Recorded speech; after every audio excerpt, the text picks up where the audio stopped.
Now, there's this event in Finland, probably in other countries as well. It's called a hobby horse event. You have these competitors putting a stick between their legs with what appears to be a replica of a horse's head, and they jump around in what appears to be some sort of obstacle course. And yeah, believe it or not, it's an official sport. Now, the thing used to be very niche. Only the people from those countries knew about it, but Euronews seems to have promoted it recently. And as well as some left-leaning activists tried to appropriate it by saying that this is good because it doesn't hurt animals. Other more environmentalist activists promoted it, saying that this is good because it doesn't hurt the environment. Believe it or not, horses burp and they fart. They produce carbon dioxide. Carbon dioxide is evil. Earth should be closer to planet Mars, I guess. Like, you don't have carbon over there as much, huh? Is it? I don't know. Maybe.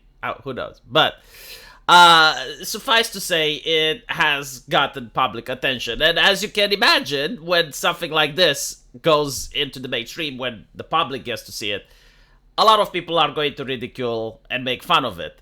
Especially some people may even dare to say, call it not a real sport, which has caused a significant backlash and funny commentary on the internet, showing, I guess, like this competitor saying, oh, it's not a real sport and everyone can do that.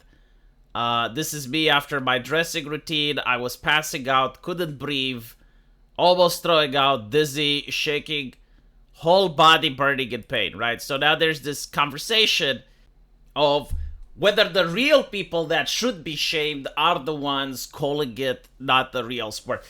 Now, my take on this is that everything is semantics. Like, it's just language games. If you look at the definition of what a sport is, it's any physical activity that promotes competition. So, almost anything can be a sport. But when people say a real sport, they basically say, should it be televised and shown to a wider audience? Like, why is the European Union spending taxpayer money in funding this is the question, right? Because then the other question would be, well, why can't jump rope be also televised? Like, there are people that injure themselves while playing jump rope. There are people that exert themselves while playing jump rope. Or, like doing burpees or any other type of sport. Like why exactly is it that we choose to have football being displayed or horse racing over these other things? And the answer is that horse racing is probably more difficult than this. I mean, putting a stick between your legs with a toy horse head at its end is definitely not as difficult as riding an actual living, breathing animal and having to form a relationship with that animal to make sure that the animal doesn't throw you off and actually follows your commands.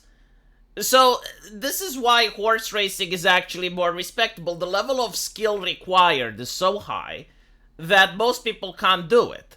In fact, I'm willing to bet if you take your average horse rider and get them to play this sport, they're going to perform fine. But the other way around, probably not.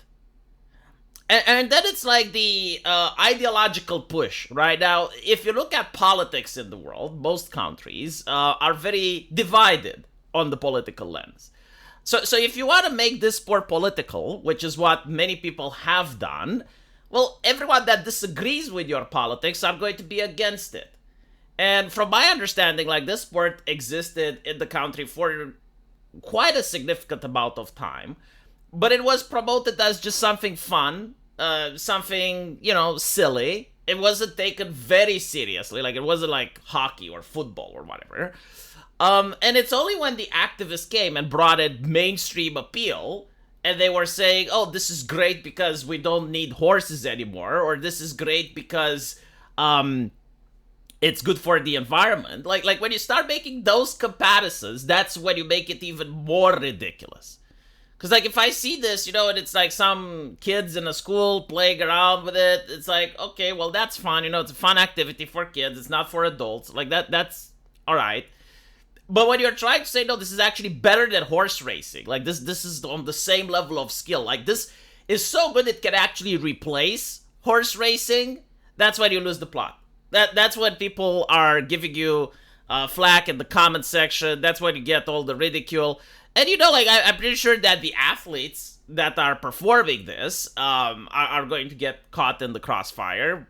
I don't know if it's deserved or not, because like maybe they're not pushing the ideology, or they are. But like at the end of the day, I do understand that like jumping through obstacles while having a stick between your legs does require some level of effort.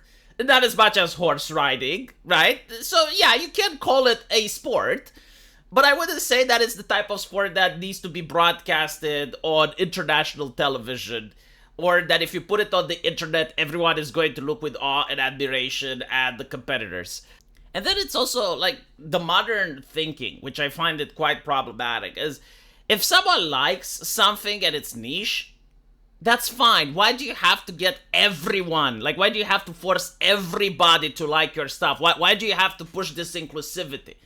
Like, when I grew up, I like Dungeons and Dragons. It's like basically a couple of smelly kids going at a table and LARPing as wizards. Like, that was cringe as fuck, right? Or I was part of the emo group where you had like all these emo kids using all sorts of bizarre hair dye and making themselves look emo and going into the graveyard in order to LARP about how difficult and dark life is.